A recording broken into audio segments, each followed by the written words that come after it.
जय हिंद। हमारे चैनल के इस फर्स्ट एपिसोड में आप सभी का स्वागत है। आज के इस एपिसोड में हम लोग सीखेंगे इस क्वेश्चन का सॉल्यूशन।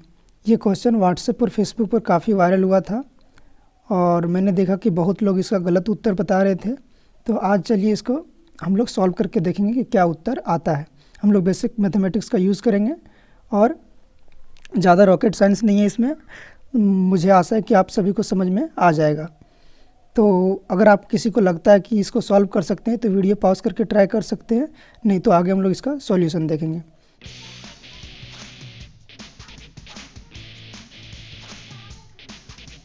तो चलिए सॉल्व करने के लिए हमारा सबसे पहला स्टेप ये होगा कि हम एज्यूम करते हैं कि सपोज दैट इस कॉलम में ये है, इस कॉलम में बी है, इस कॉलम में सी है और इस कॉलम में डी है। जब ऐसा हम लोग सपोज करते हैं तो हम लोग पाते हैं कि यहाँ पे कुछ इक्वेशंस फॉर्म हो रहे हैं, जैसे कि इधर A plus B equal to 8, A plus D equal to 13, D minus C equal to 6 and B plus C equal to 8। इसको सी प्लस बी भी लिख सकते हैं, कोई दिक्कत नहीं है।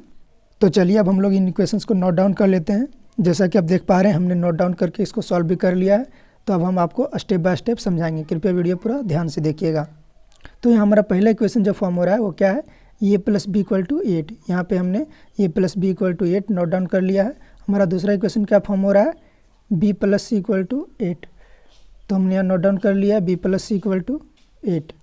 हमारा तीसरा इक्वेशन जो फॉर्म हो रहा है वो क्या है, A plus D equal to 13। क्या है, A plus D equal to 13। यहाँ पे हमने नोट डाउन कर लिया है A plus D equal to 13। और फोर्थ इक्वेशन जो फॉर्म हो रहा है वो क्या है, D minus C equal to 6। तो हमने यहाँ नोट डाउन कर लिया D minus C equal to 6। यदि अब हम लोग इक्वेशन 1 और 2 को ऑब्जर्व करें, यहाँ पे हम लोग इक्वेशन 1 और 2 को ऑब्जर्व करें तो हम लोग पाएंगे कि ये और सी दोनों बराबर है ना। ये इक्वल टू सी है। कैसे समझते हैं, देखिए यहाँ पे इक्वेशन 1 में क्या होगा, ए बराबर क्या होगा 8 माइनस बी, और इक्वेशन 2 में क्या होगा, सी बराबर 8 माइनस बी। यहाँ भी सेम हो रहा है 8 माइनस बी 8 माइनस बी यहाँ, इसलिए हम लोग का क्या हो जाएगा, ये बराबर सी। चलिए आप लोग को समझ में आ गया होगा, ये बराबर सी होगा। इक्वेशन 1 और 2 से हम लोग ऑब्जर्व करके प्राप्त किए हैं कि ये बराबर सी होगा। यहाँ पे हमने नोट डाउन कर लिया है ये बराबर सी। अब हम लोग इन इक्वेशंस में ये इक्वल टू सी कहीं भी पुट कर सकते हैं, सी के स्थान पे ये और ये के स्थान पे सी।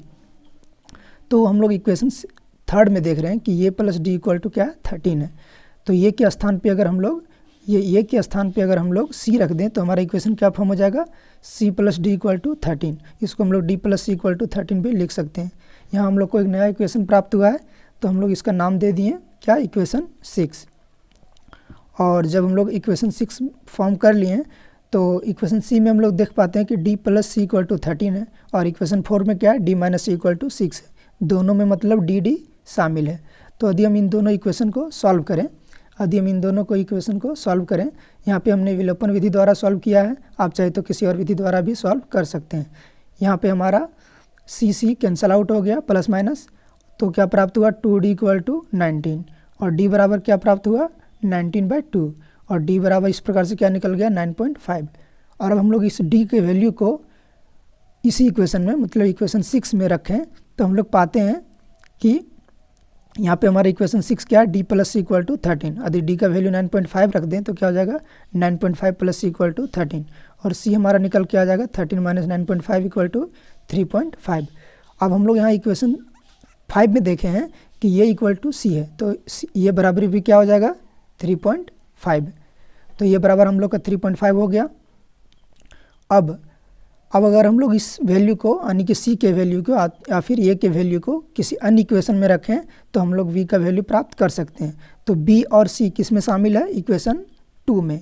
तो यदि हम लोग इक्वेशन 2 में बी के वैल्यू को प्राप्त करना चाहते हैं तो इक्वेशन 2 में हम लोग क्या रखेंगे, सी का वैल्यू।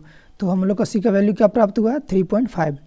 तो C plus B equal to 8 है तो 3.5 प्लस बी इक्वल टू 8 हो जाएगा यहाँ पे, और b क्या निकल के आ जाएगा 8 माइनस 3.5 यानी कि b बराबर 4.5।